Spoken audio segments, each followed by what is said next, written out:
AHSOKA Episode 5, The Shadow Warrior, is one of the craziest Star Wars experiences that I think a lot of fans have ever had. Dave Filoni continues to deliver in making the best live-action Star Wars show to date. But where does it all go from here? Let's talk about it. What's up, everyone, and welcome back to Jones Vibes. Hit the like button if you're a fan of Anakin Skywalker, and let's dive in. So first on the docket today, let's just break down this episode because, my goodness, what were your initial thoughts? I might be overreacting a bit because I'm just an overly emotional person, but I thought this was absolutely epic. Anakin gives Ahsoka one last lesson. And I gotta tell you, the anticipation this week to return to the world between worlds and where we left off last week was just killing me. But we do get back there, and then there's some good dialogue, and then a lightsaber fight, and then he slices the bridge.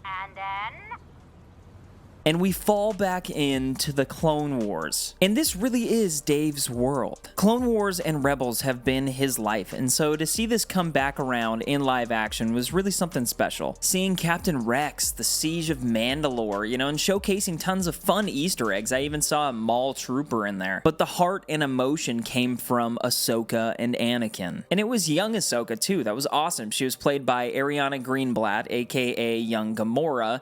And she looks at Anakin and she's like, what did it cost? Or wait, I think I might be confusing that. But truly, just seeing them in their costumes and the nuanced discussion that they have, specifically Anakin, he's basically saying, do you want to live, Ahsoka? Because she's been living in darkness. We've seen this through the series so far. And fans have commented that she's been too stoic or too serious, but they're forgetting that she's in a rough place, and she has been. These are dark times in the galaxy. And so by going back and fighting her demon, basically she's fighting to overcome. She's fighting to live. And some of these shots of the light flashing, turning Anakin into Vader, and then his eyes going Sith red, and they have this epic duel, him having his red lightsaber, and there were some classic Anakin Vader moves in there, and then she beats him. And we have the return of our hero, or should I say the birth of a new hero, Ahsoka the White. Wait a minute, I thought she was a myth. But the other side of this episode is about as Star Wars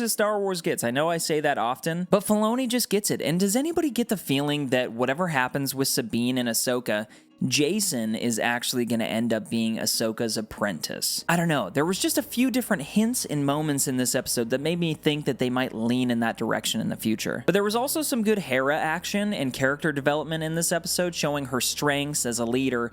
But we eventually get to Ahsoka figuring out how to get to Ezra and Sabine, and that is through the PURGIL. And I called it.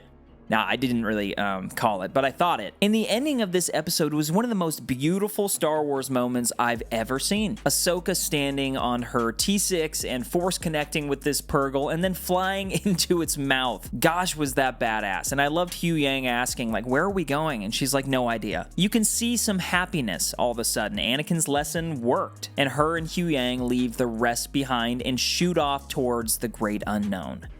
That's awesome! And yeah, seriously, that was awesome. And it gives me so much confidence in the future of Star Wars. This connected universe and all these stories coming together that are going to culminate in a big film. That's just awesome. But what are we heading into in these last few episodes? I might not be able to tell you what, but I can certainly tell you who, and that is THRAWN. He's coming. And we now turn towards the dark back half of this season. Ahsoka will be completely on her own. And who knows where Ezra's going to be and what he's going to be like. What are Sabine's intentions? Will she be seduced by the dark-leaning forces surrounding her? I think that things are about to get absolutely crazy, and that it's going to eventually end with a massive cliffhanger, possibly THRAWN breaking through into the galaxy that we know. And when he does that, is he going to have an army at his disposal? Is he going to have the Night Sisters working with him? Also, do you think we're going to see any other surprise cameos pop up? I don't know, but this is all just very exciting. It's a very exciting time to be a Star Wars fan. I guess this is a good time to turn it over to you. Please let me know all of your thoughts, theories, and questions down in the comments about what's coming in Ahsoka. I'd love to hear what you have to say.